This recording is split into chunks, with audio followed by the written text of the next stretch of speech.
Halo, perkenalkan nama aku Umar Al-Faruqi, biasa dipanggil Umar. Dulu angkatan 2015 jurusan Teknik Elektro.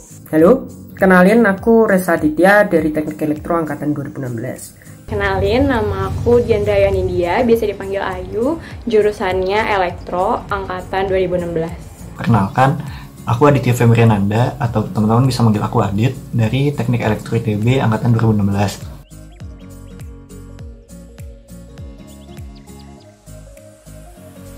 Karena merasa seenggaknya agak bisanya di sana lah gitu, dan nggak tertarik ke jurusan-jurusan lain karena kayaknya passionnya tidak ada di sana, dan mungkin yang masih oke lah elektro gitu, karena hal-hal yang dulu aku anggap mungkin ngoprek-ngopreknya gitu lebih praktikal gitu ya, lebih ada barang nyatanya gitu. Mungkin itu yang membuat aku tertarik untuk masuk elektro pada waktu itu. Jadi aku masuk ke ITB itu melalui jalur SBMPTN, dimana aku memilih fakultas T, dan pada awalnya aku pinginnya itu masuk ke jurusan teknik informatika. Tapi setelah mendapatkan mata kuliah namanya dasar pemrograman di semester 2, itu aku mulai sadar, aku mulai merasakan bahwa sebenarnya competitive programming mungkin bukan merupakan passion aku.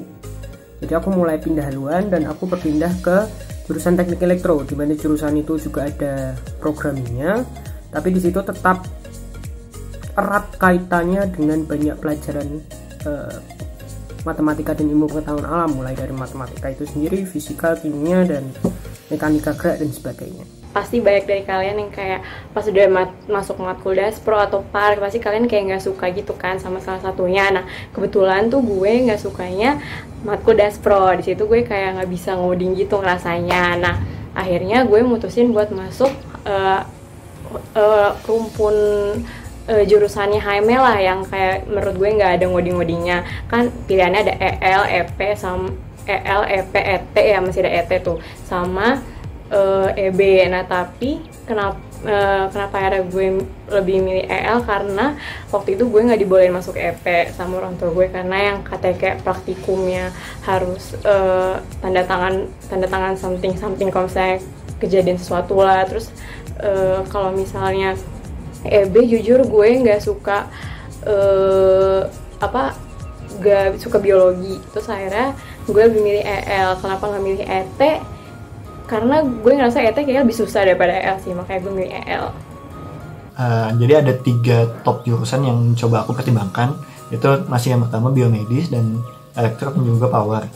Nah, tapi waktu itu aku sendiri tuh belum menentukan gitu rencana aku di masa depan kayak gimana, kayak habis kuliah mau ngapain 10 tahun yang ke depan, aku ngeliat diriku sebagai apa. Dan ya udah, aku bingung apakah pertanyaanku yang kayak masih terlalu general dan belum jelas itu bisa dijawab di jurusan yang mana. Dan dari situ aku melihat kalau misalnya elektro nih jurusan yang bisa menjawab kegeneralan itu. Jadi di elektro nih menawarkan suatu pendidikan yang luas gitu. Terus kalau misalnya teman-teman ngerasa kalau misalnya elektro ini terlalu luas, bahkan nggak ada cakupan spesifik nanti di dunia kerja ataupun dunia S2 dan seterusnya, dunia pendidikan akademis. Sebenarnya aku dengan berat hati mengatakan iya, tapi hal itu bisa menjadi kelebihan dari elektro sendiri, dimana kita bisa mencoba berbagai hal. Dan sebenarnya kalau misalnya dibilang terlalu general, meskipun tadi aku berat hati mengatakan iya, tapi aku juga kurang setuju. Sebenarnya nanti teman-teman tuh emang di tingkat 2 dan tingkat 3 itu belajar elektro secara umum. Fundamentalnya elektro tuh teman-teman dapat semuanya. Tapi nanti waktu pas masuk ke tingkat 4, nanti teman-teman bakal milih mata kuliah tertentu yang gak wajib, jadi mata kuliah pilihan di dalam prodi. Dan ini teman-teman bisa manfaatkan buat menggali sebenarnya dari basic tingkat 2 dan tingkat 3 yang udah dikasih tahu, teman-teman pengen mencondongkan diri ke arah mana. Dan itu adalah hal yang baik, dimana yang kayak tadi aku bilang, aku kan tadi yang belum tahu apa-apa dan aku digembor di tingkat 2 dan tingkat 3 sampai oh nyata elektro tuh belajarnya ini. Terus waktu pas tingkat 4 aku dikasih kebebasan. Jadi dari pengalaman gue tingkat 2 dan tingkat 3, lu pengen nerusinnya di bidang yang mana, dikhususkan di yang mana. Mungkin itu bakal lebih terjawab lagi kalau misalnya teman-teman nanti di S2 ataupun lanjut lagi ke S3 yang lebih spesifik lagi gitu.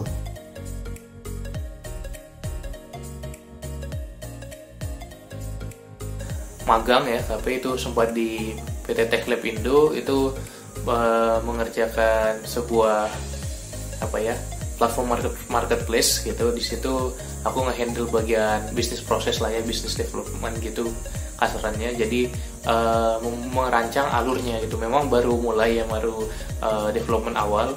Jadi merancang bagaimana alurnya bisa bekerja di sebuah marketplace itu seperti apa, dan nanti kan ada key differentiator untuk value propositionnya gitu.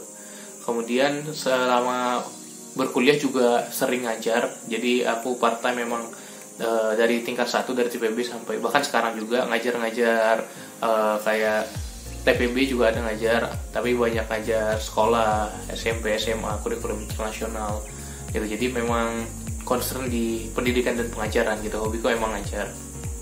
Dan juga ada pekerjaan juga ngambil project engineer juga sebenarnya. Jadi kalau misalnya ada proyek kita handle, aku kerjain proyeknya gitu, proyek elektronika praktis lah ya gitu. Jadi banyak nge-handle seperti itu juga ketika dulu pas zaman kuliah.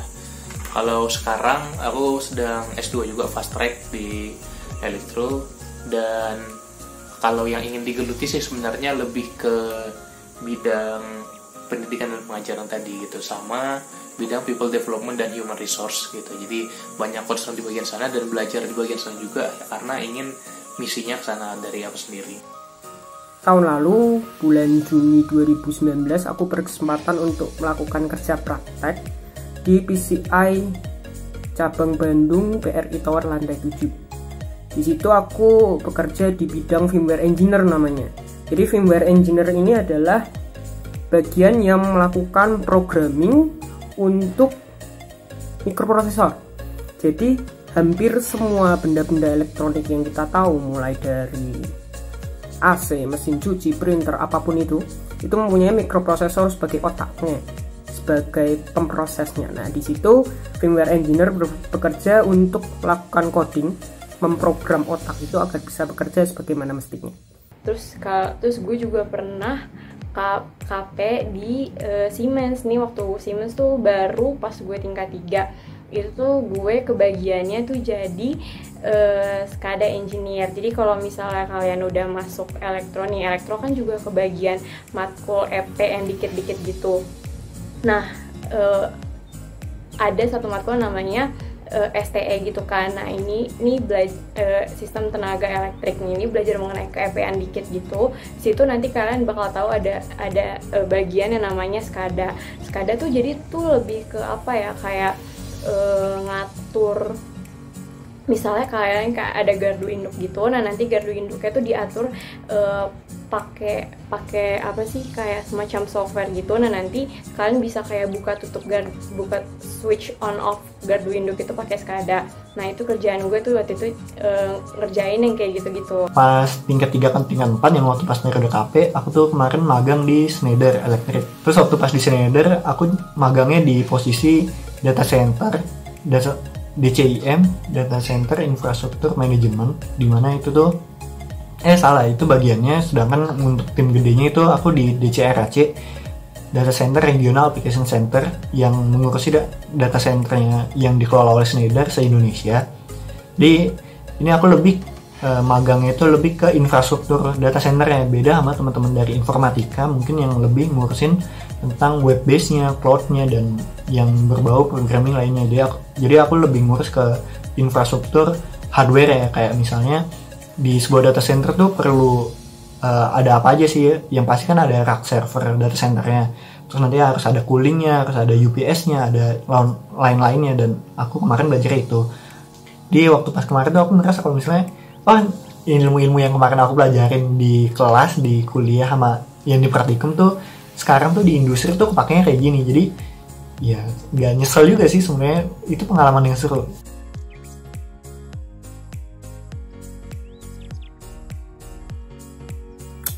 Untuk bidang keahlian sendiri, mungkin untuk orang-orang awam, teknik elektro itu erat kaitannya dengan IC design, mikroelektronika, lalu dengan teknik komputer mungkin dengan cara merakit komputer, cara mendesain HP dan sebagainya. Namun sebenarnya teknik elektro lebih luas dari itu. Salah satunya adalah yang disebut dengan control engineer. dan itu adalah bidang keahlian yang sedang aku tekuni nih. Jadi control engineer itu sendiri itu berkutat di bidang kendalian. Kendalian ini bisa banyak, mulai dari kendalian berupa robotika mungkin yang paling sering didengar oleh orang-orang awam. Jadi di bidang robotika kita bekerja, kita mendesain suatu sistem agar pergerakan tangan robot misalnya benar-benar 90 derajat sesuai dengan posisi yang diinginkan. Kecepatan motornya berapa, kecepatan pergerakannya berapa. Dan disitulah fungsi dari control engineer. Di situ control engineer akan mendesain apakah spesifikasi dari sistem itu sudah tercapai untuk robotika misalnya. Lalu juga kendalian yang dimaksud bisa berarti ke bidang industri, di mana kita melakukan kendali volume akhir dari destilasi suatu alkohol misalnya dan sebagainya.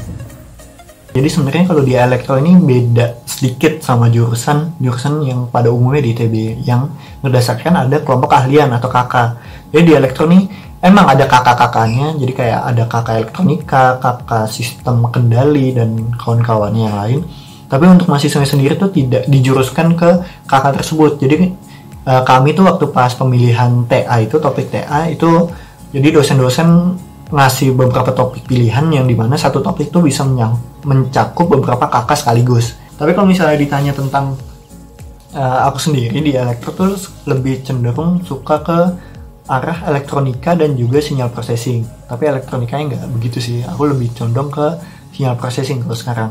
Jadi sinyal processing ini teman-teman mengolah sinyal sesuai namanya, tapi dengan beberapa domain. Kalau misalnya teman-teman sekarang di FAR mungkin belajar domain waktu atau mungkin Fourier, aku kurang tahu, lupa juga. Jadi nanti kita belajar di domain continue ataupun domain discrete dan kawan-kawannya. Dan untuk yang paling dekat sama kita nih, itu namanya image processing. Nah itu juga dipelajarin di teman-teman EB juga. Jadi mirip-mirip juga yang yang kami pelajarin di elektro dan juga biomedis ya, dengan sedikit perbedaannya mungkin ke arah sebenarnya nanti mau dipakai buat apa sih image processing ini.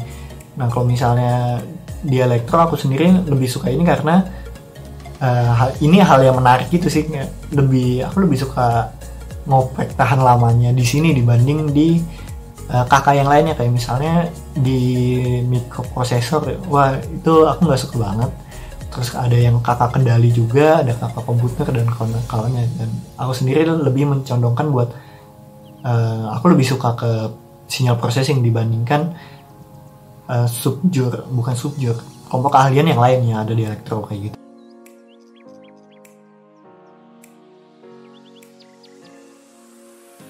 Hal yang gak pernah dilupakan justru berkegiatan di HME waktu itu. Ketika aku punya role di sana dan bisa memberikan impact dan influence, itu benar-benar memberikan kesan yang tidak terlupakan gitu. Dan ada pelajaran-pelajaran yang sangat banyak didapat pada waktu itu. Sehingga aku bisa bilang pelajaran yang sangat berharga tidak dapat terlupakan ketika di jurusan adalah bagaimana bisa nge-handle waktu gitu. Jadi kan kita perlu time management yang bagus juga, bagaimana nge-handle waktu kita buat akademik, buat organisasi, buat keluarga, buat teman-teman. Kalau aku juga buat ada ngerjain bisnis yang aku bikin juga, dan juga buat ngajar sebagai part time, itu bagaimana semua itu bisa terhandle dengan bagus gitu. Jadi semuanya terlalu accomplish dengan baik gitu. Jadi nggak berdasarkan satu tapi yang lainnya berantakan gitu. Itu benar-benar yang dirasakan banget ketika jurusan bagaimana kita bisa manage diri kita sendiri. Itu kalau aku sih.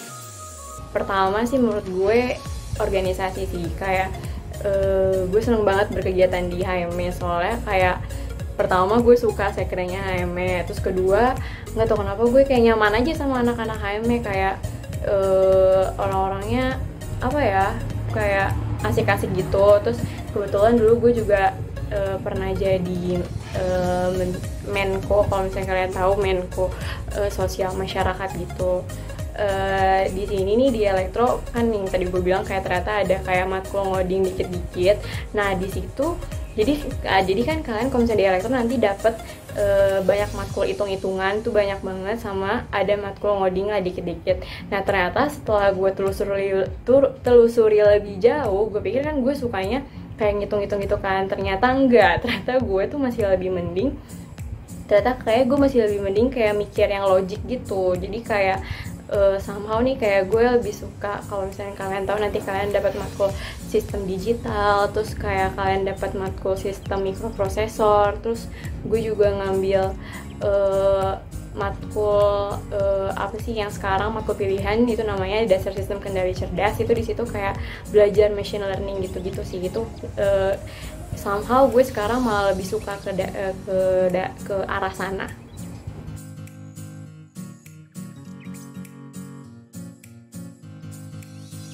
Untuk kedepannya sih sekarang ini rencananya pingin berfokus di people development, di human resource, di pengembangan orang gitu, karena my message adalah untuk bisa nge-empower orang-orang menjadi purposeful learner gitu. Jadi terus mengembangkan dirinya, terus nge-train dirinya sendiri gitu ya untuk menjadi best version of ourselves gitu. Jadi upgrade terus. Sehingga sekarang ini lagi proses juga untuk mencoba menjadi HR di beberapa perusahaan, tapi selain itu juga sedang melakukan berbagai gerakan-gerakan sih gitu. Jadi aku emang senang karya gitu orangnya, bikin gerakan-gerakan, ada gerakan bikin mentoring, coaching, ada beberapa training kelas-kelas online gitu. Jadi itu pingin dibikin jadi sebuah training and mentoring center nantinya, harapannya bisa seperti itu gitu dalam beberapa tahun ke depan ini. Selesai S1 teknik elektroniknya, aku berencana untuk melanjutkan S2 dan moga-moga S3, jadi doakan saja. Mungkin aku akan lebih mengarah ke bidang riset dan pendidikan, jadi memang aku bertujuan untuk ke sana untuk mungkin menjadi dosen dan sebagainya. Doakan. Sebenarnya ini sih gue pingin kerja, tapi jujur gue belum dapet kerja guys sekarang. Kayak gue pingin kerja ya itu di bidang-bidang itu yang tadi gue bilang, kayak mengenai data-data gitulah, kayak entah itu jadi business intelligence atau data analis, tapi gue kayak tertariknya ke arah sana. Amin, doain ya guys. Nah terus S2-nya pinginnya tuh kerja dulu, abis itu kalau misalnya udah kerja 2-3 tahun lah gue S2-nya pinginnya tuh yang kayak lanjutin dari apa yang udah gue kerjain gitu selama gue kerja 2 tahun itu, pinginnya sih itu. Nah sekarang nih semenjak masuk elektro dan aku sekarang udah tingkat 4 akhir yang insya Allah tahun ini lulus, doain ya teman-teman. Itu aku punya cita-cita kalau misalnya setelah ini aku pengen melanjutkan di dunia kerja. Aku nggak langsung ngambil S2. Kenapa aku masuk dunia kerja? Karena sebenarnya aku pengen tahu sekarang dunia kerja itu kayak gimana. Dan yang tadi waktu pas aku cerita tentang pengalaman KP ku kan itu hanya sebagian kecil dari pengalaman elektro di dunia kerja sekarang yang aku ketahui. Aku nggak tahu di yang seluk-beluk lainnya. Tapi inti dari perjalananku ke depan nih, aku pengen membantu Indonesia dan sekitarku, lingkungan sekitarku, orang-orang yang terdekat dan lingkungan tempat aku berada kelak. Aku pengen membantu mereka, membantu Indonesia dengan background keilmuan yang aku miliki saat ini, yaitu di bidang teknologi, terutama di elektronya. Ya doain aja semoga tercapai.